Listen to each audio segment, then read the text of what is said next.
I have always believed that some people enter our lives not to stay, but to prove just how deeply our hearts can be moved. Quinn was one such person. I met him on a day that seemed utterly meaningless.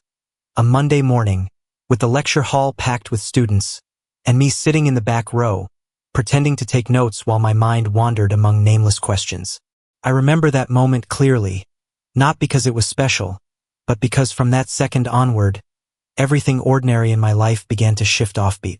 Quinn sat down next to me because there were no seats left. "Sorry?" he said softly, his American voice deep and warm. "Can I sit here?" I nodded, and that was it. No lightning strike, no background music. Just a stranger sitting close enough that our arms brushed every time we shifted.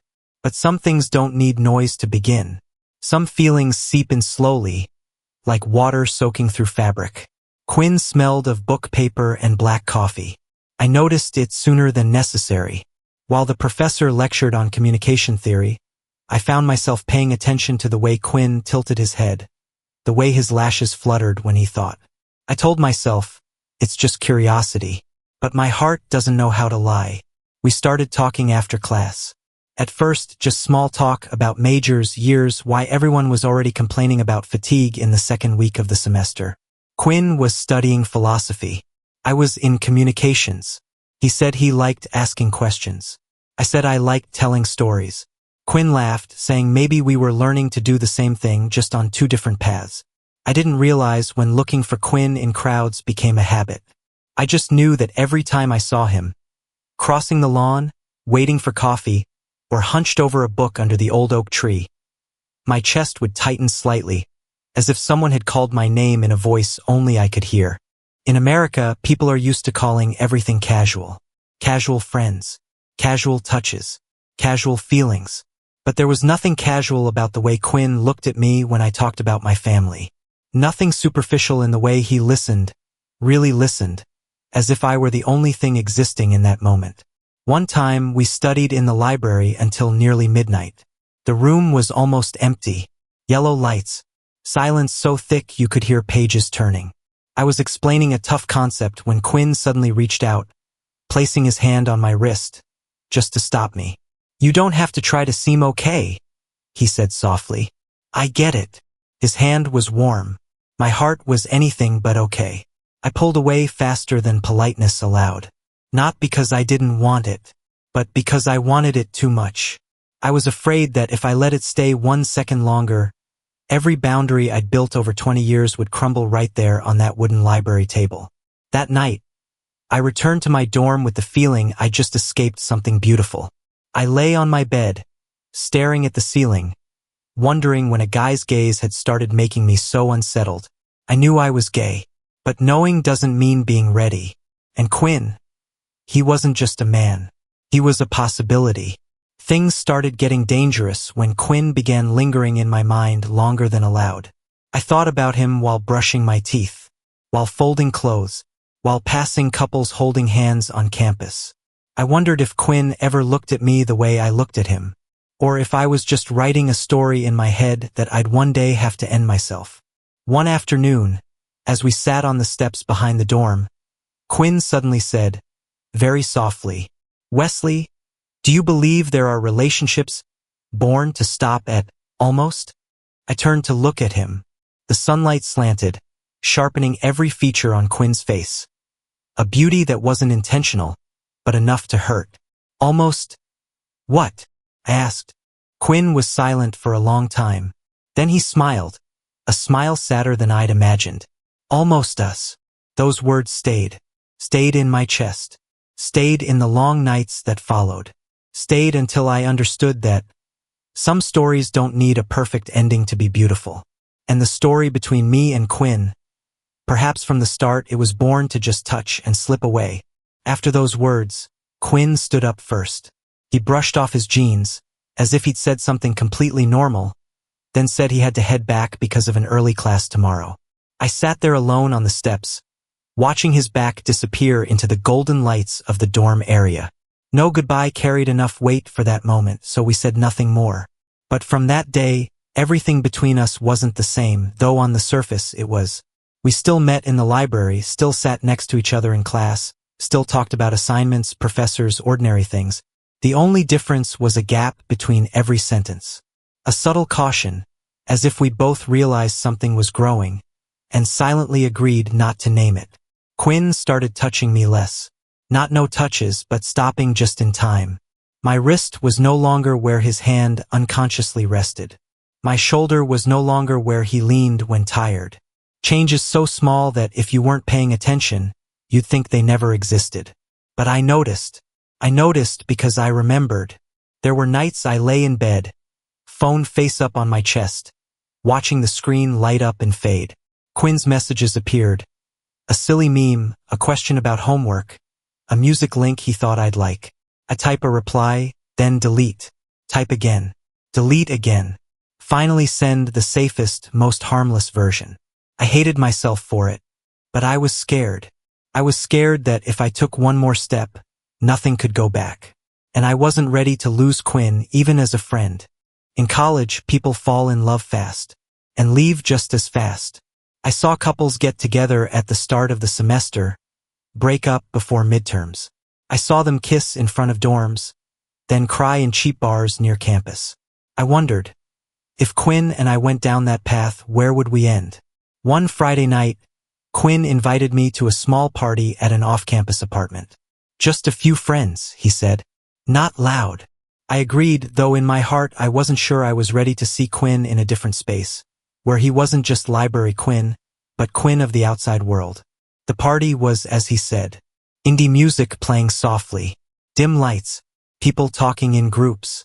Quinn got beers, handed me one, our fingers brushing for a split second. I looked up. He looked at me. Just a second, but enough to throw my heart off rhythm. There was another guy there, Ryan, same major as Quinn. Ryan was tall, laughed a lot, and was clearly flirting with Quinn. I stood nearby, pretending to focus on my phone, while all my senses were tuned to them.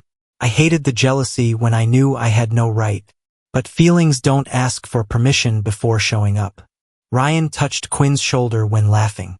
Quinn didn't pull away. I downed my beer faster than needed. My throat was bitter. I told myself, you have no reason to be upset. But reason and heart rarely team up. When I went out to the balcony to breathe, Quinn followed. He stood next to me, leaning on the railing, looking down at the empty parking lot. Cold air. Silence. You okay? Quinn asked. Yeah, I said too quickly. Just stuffy. Quinn nodded. Then he said, as if casually, Ryan asked if I'm dating anyone. I laughed softly. And what did you say? That I'm not sure, Quinn replied. That some things aren't clear. I turned to look at him. Light from the living room spilled out, lighting half of Quinn's face, the other half in shadow. I suddenly realized I was standing very close to him, close enough that one lean could change everything. Wes, Quinn said my name, no teasing this time. What are we doing? The question hung in the air. I wanted to say, we're hiding. I wanted to say, I want you, but I said the safest thing. I don't know, I said honestly, but I know. I don't want to ruin what we have. Quinn exhaled long. Me neither. We stood there a while longer. No dashing, no advancing, no retreating. When we went back inside, Ryan had left. The party ended sooner than I thought.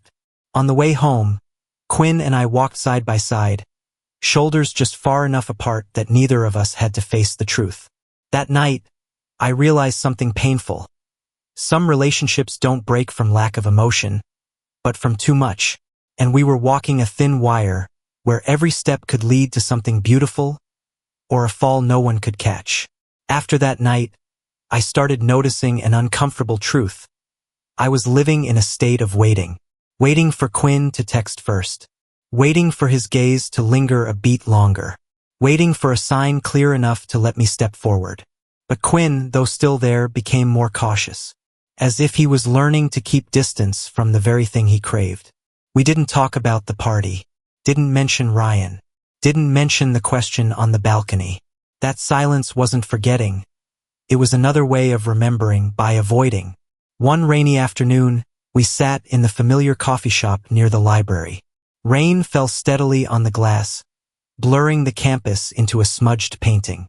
Quinn stirred his coffee, watching the brown-black swirl dissolve. I watched him. I was always the one watching him more than necessary. "Wesley," Quinn said, not looking up, "do you ever think, if things were simpler, how nice that would be?" "Simpler how?" I asked. "No overthinking," he replied. "No guessing what the other is thinking." I laughed softly. "Are you talking about philosophy or us?" Quinn looked up. His eyes met mine, rarely without evasion. "What's the difference?" Those words stretched the air between us, like a string about to snap. I knew I was at a crossroads. Either keep pretending, or be honest and accept the consequences. "Quinn," I said slowly, "if you're asking me, the answer is no. It's not simple, but it's not meaningless either." Quinn didn't respond right away. He set down his spoon, hand slightly trembling. Then he sighed, his familiar sad smile appearing. "You make everything harder," he said. "In the best way." We left the shop while it was still raining. No one held an umbrella. Jackets got wet, cold seeping into skin. At my dorm door, Quinn stopped. "I shouldn't come in," he said, as if convincing himself. "I know," I replied. We stood there, rain falling between us. I saw his lips tremble slightly. I saw myself about to say something irrevocable. And then Quinn stepped forward first. Not a kiss, not a full embrace, just his forehead touching mine very lightly, the distance between our breaths close enough that I could hear his heart beat.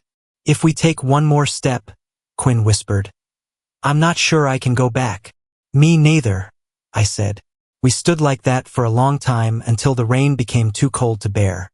Quinn pulled back first. This time he really left. I went up to my room, closed the door, leaned against the wall, feeling like I just missed, and also avoided, something enormous. The days after changed faster than I imagined. Quinn got busier. More classes. He started spending time with another group of friends. I wasn't abandoned, but I was no longer the center of his attention. And that hurt more than I expected. One evening, I saw Quinn holding hands with another guy on the lawn. Not Ryan. Someone new. They were laughing. Comfortable. No hesitation. I stood from afar, my heart squeezed tight. I had no right to blame. I'd never stepped forward. But the truth was sharp as a knife. Quinn had chosen the easier path. I avoided him for a few days, not out of anger, but because I needed to learn to breathe normally again. When we finally talked, it was in the library where it all began. "You okay?" Quinn asked, eyes full of guilt. "I'm learning to be," I replied. "You?" Quinn nodded. I think I need to try being who I am without standing in the middle." I understood. I always understood Quinn. Maybe that was the problem. When we left the library that night, I knew some chapter had closed. No noise. No drama. Just a door shutting very softly. And I wondered if some stories are born not for a happy ending, but to teach us how to love more honestly, even if it doesn't lead to us. After that, for a while, I learned to live without expecting Quinn anymore, at least on the surface. I still went to class, turned in assignments on time, smiled at friends as if everything was fine. College is good at swallowing personal sorrows with dense schedules. But there were evenings when the dorm was so quiet I could hear the heater clicking on and off, and I still thought of him. Not in intense pain, but a lingering sadness, like an old bruise. Touch it and it stings. Ignore it and it persists. Quinn and I became two parallel lines, nodding in hallways, keeping polite distance in class. He still smiled, still friendly, but his eyes no longer sought me first. I told myself, this is what you chose, and I tried to learn to accept it, until one night Quinn texted me, "You free? I need to talk." The message came near midnight. I stared at the screen a long time before replying. I knew if I agreed, everything I'd built would shake. But I also knew I couldn't pretend not to see it. I'm in my room. Quinn arrived 10 minutes later. Thin jacket, hair lightly damp from mist. He stood at the door, hesitant, as if unsure he should be there. I opened it. We looked at each other, for the first time in weeks, no class, no others, no excuse. "I'm sorry," Quinn said right away, as if he'd rehearsed it. "For what?" I asked. "For disappearing like that," he replied. "For choosing the easier path." I didn't invite him in right away. I needed to know why he came. "You're dating that person," I said. Not a question. Quinn nodded. "But I can't stop thinking about you." Those words didn't relieve me like I thought. They made me angry. "Quinn," I said, voice lowering, "you can't want safety and me at the same time." He closed his eyes like I'd hit a sore spot. "I know. I don't want things to end like this." "But it has ended," I said, and this time I didn't evade. "At least the way you wanted." We were silent. Then Quinn stepped into the room. I didn't stop him. Some decisions don't need verbal permission. We sat on my bed, a small space between us. Quinn looked around the room, the posters, stack of books, his hoodie I'd forgotten to return. He picked it up. "I thought I left this here," he said. "I thought I kept it," I replied. Quinn smiled sadly. Then he turned to me. This time, no hesitation. He placed his hand on my cheek, fingers trembling slightly. I knew I should stop. I knew it would hurt, but I also knew some moments, if missed, you'd carry regret for life. We kissed, not rushed, not passionate, a kiss full of awareness that this might be the only time. His lips soft. Bres familiar. I placed my hand on Quinn's waist, pulling him closer, as if to memorize the feeling with my whole body. When we parted, foreheads touching, Quinn whispered, "I wish I'd met you sooner. I wish you'd been braver." I replied, not bitterly, just honestly. Quinn laughed, tears glistening. "I know. We didn't go further.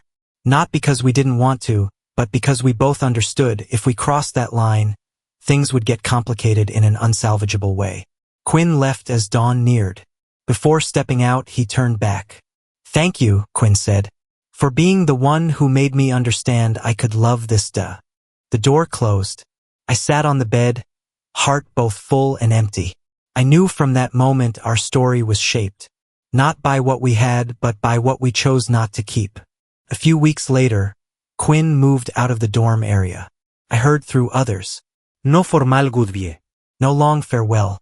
Just a light shift in my world, like a star changing orbit. I started writing more.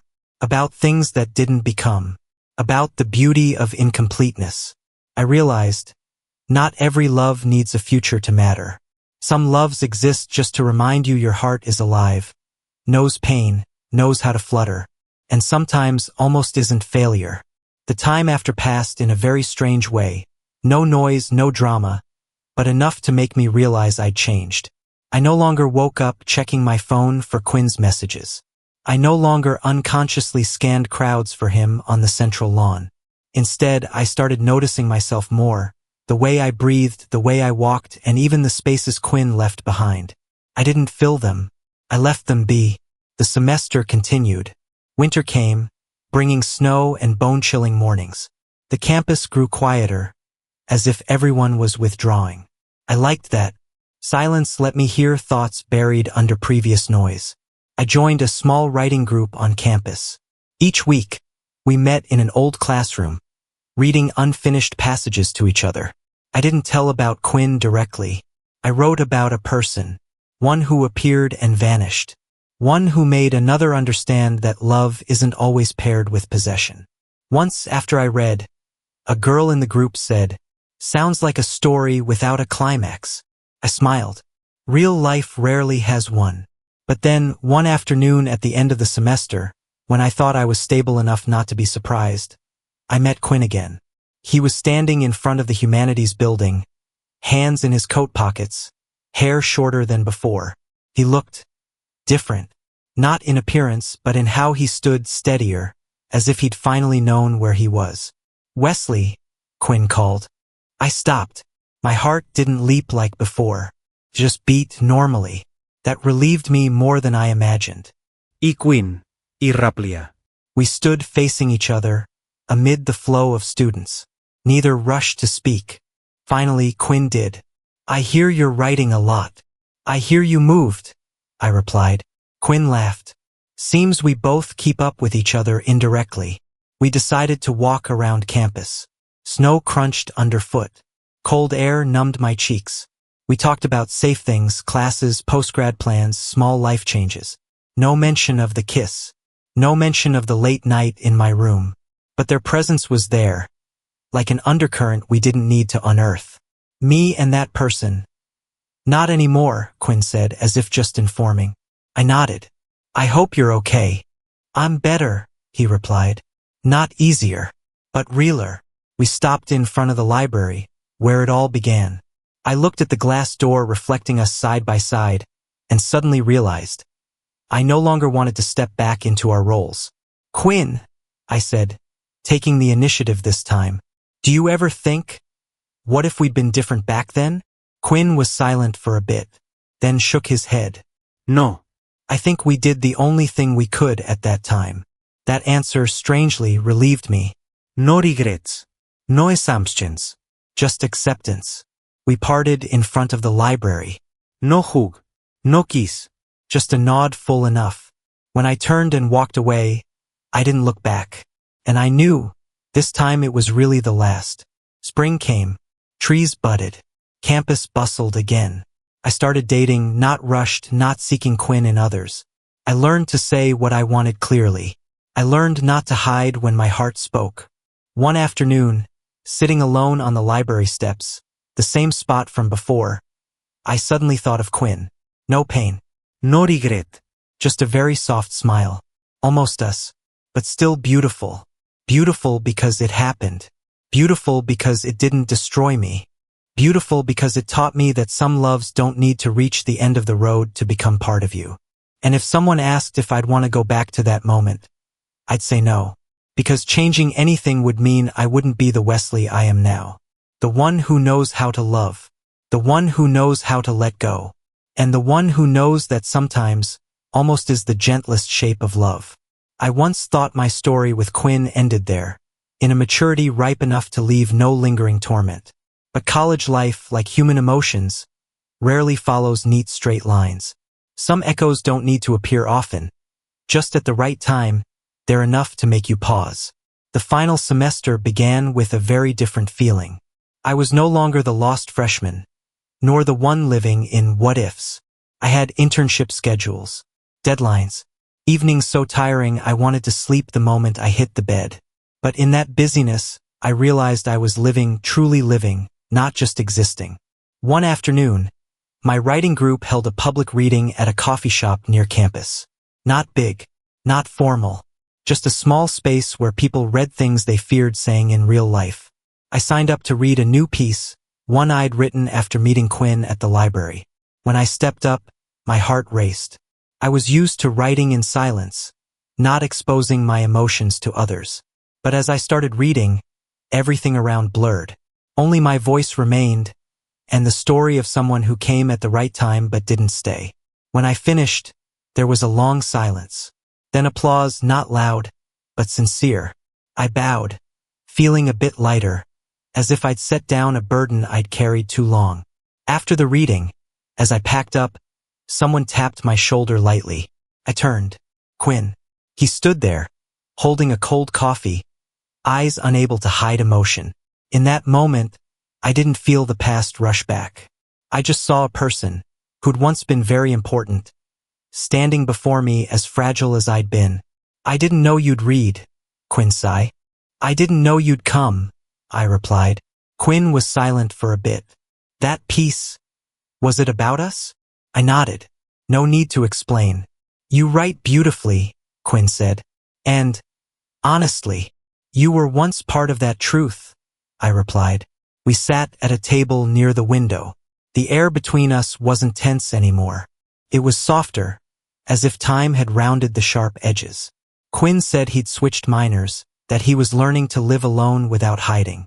I said I was interning at a small media channel, that I wanted to tell imperfect stories. I think, Quinn said slowly, if back then we tried a little harder. I smiled, shook my head. No, if we tried harder then, we might have ruined the best part of this story. Quinn looked at me a long time, then nodded. Maybe you're right. When we parted outside the coffee shop, Quinn hugged me. A short hug, but complete. No regrets. No clinging. Just a proper goodbye. The weeks after passed quickly. Graduation day came in early summer sun. Hats flew. People cried, laughed, promised to stay in touch though few promises become reality. I stood in the crowd, looking for Quinn. Not because I needed him, but because I wanted to know he was okay. I saw him from afar, taking photos with family. Quinn saw me. We didn't approach, just smiled. That was enough. That evening, I sat alone, opened my laptop, started writing the first line of a new story. Not about Quinn, but thanks to Quinn, I knew what I wanted to write. Incomplete relationships, unreciprocated feelings, and the quiet beauty of growing up.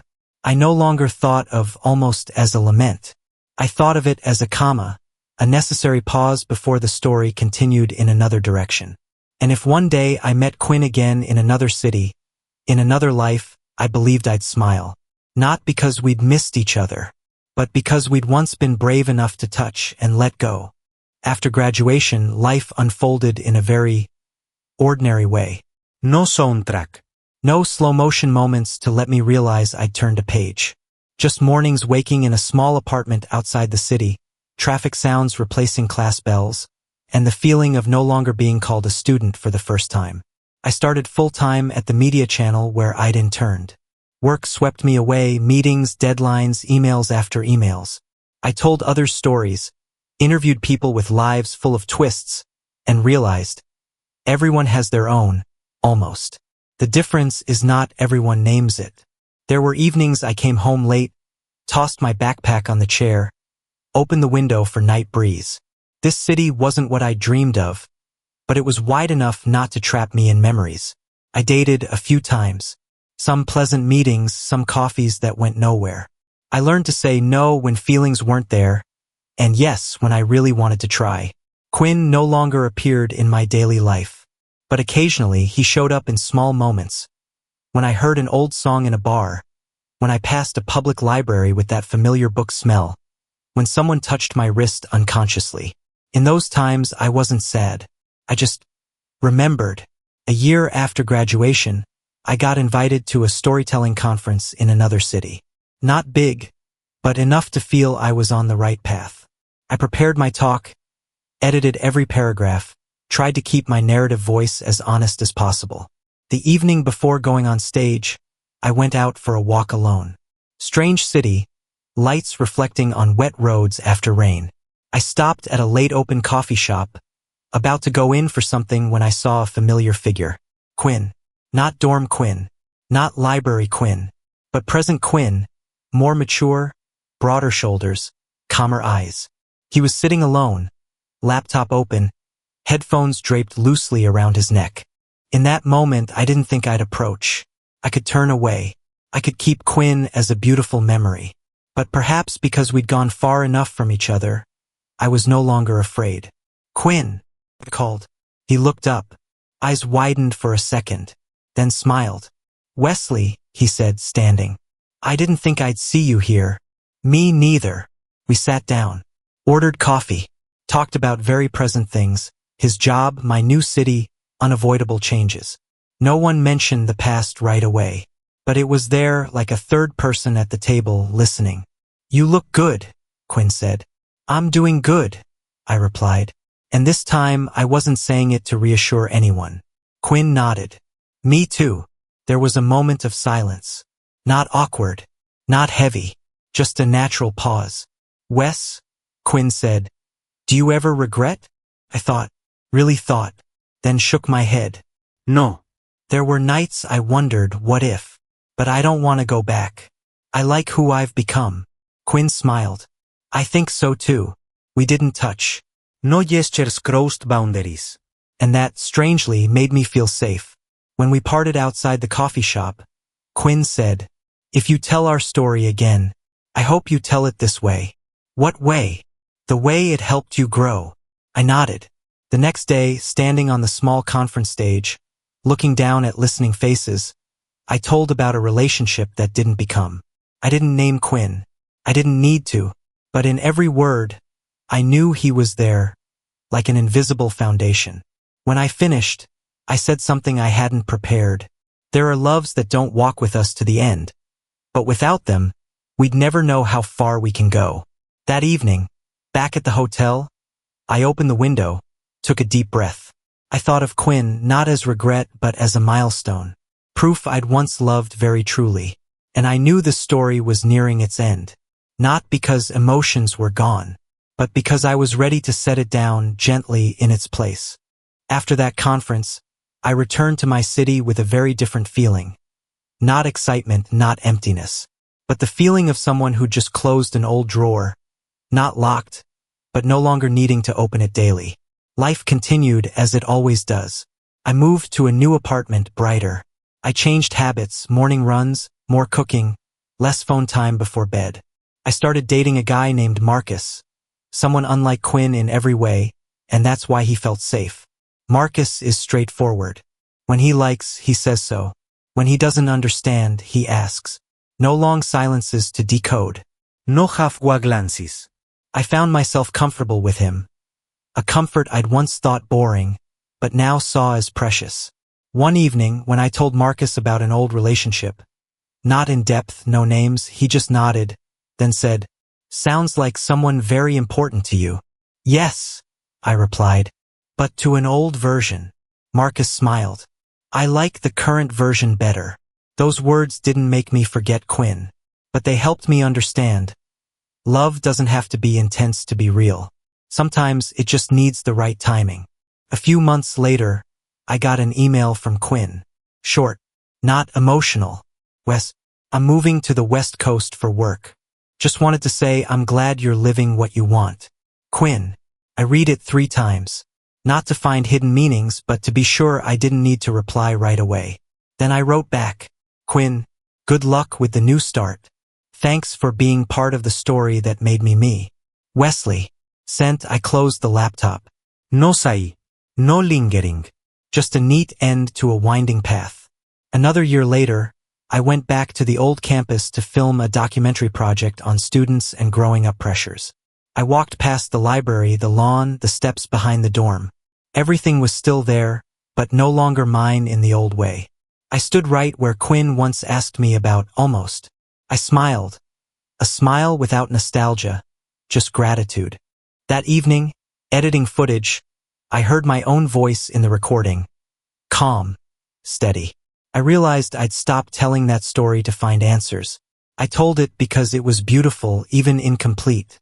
Some people will walk with you long, some only a segment, and some, though they don't stay, shape how you love afterward.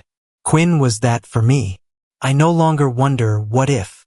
I don't need to know if in another life at another time we could have been us. Because this life, the one I'm living, is full in its own way. That night, I wrote the last line of my manuscript. Not a farewell, but a gentle acknowledgement. Almost us, but still beautiful, because it taught me how to love, and more importantly, taught me how to move on. One thing I realized late. Not every story needs a climax to close. Some end in peace, and that's the sign of maturity. One late autumn morning, I woke earlier than usual. Pale sunlight flooded through the apartment window, illuminating the desk where I'd written hundreds of pages over the years. Marcus was still asleep, breathing evenly, hand resting lightly on the blanket. I watched him a moment, not with overwhelm, but with reassurance. A feeling I'd never thought I'd need back then. I brewed coffee, opened the laptop, and reread the finished manuscript. The story of an incomplete relationship, told in the voice of someone who'd learned to forgive himself. I didn't edit more, not because it was perfect, but because it was real enough.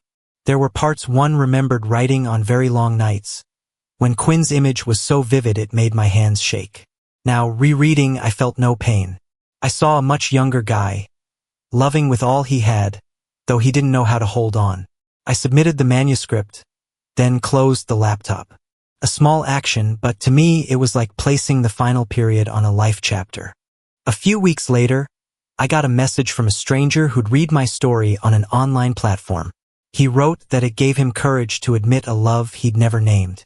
that he'd thought he was alone in hurting over an almost. I read the message slowly. Then I smiled. Turns out my story with Quinn was never just ours. One evening, as Marcus and I walked along the river, he asked, "If you could say one thing to that ex, what would it be?" I thought a bit, then replied, very softly, "Thank you. Not for what we had, but for what we didn't keep so I could become who I am today." I don't know how Quinn is living on the West Coast. Maybe he's in love. Maybe starting over. But for the first time, it doesn't matter. What's important is I no longer need a different ending for that story. Because some loves aren't born to go to the end of the road, but to teach us how to take the first steps honestly. And if anyone asks if I regret, I'd say no. Because we once touched very real. Because we once stood close enough to know how deeply we could love. And because we were brave enough to let go when holding on would hurt us both. Almost us, but still beautiful. Beautiful in the way of things not meant for each other, but still staying as an indispensable part of who I am.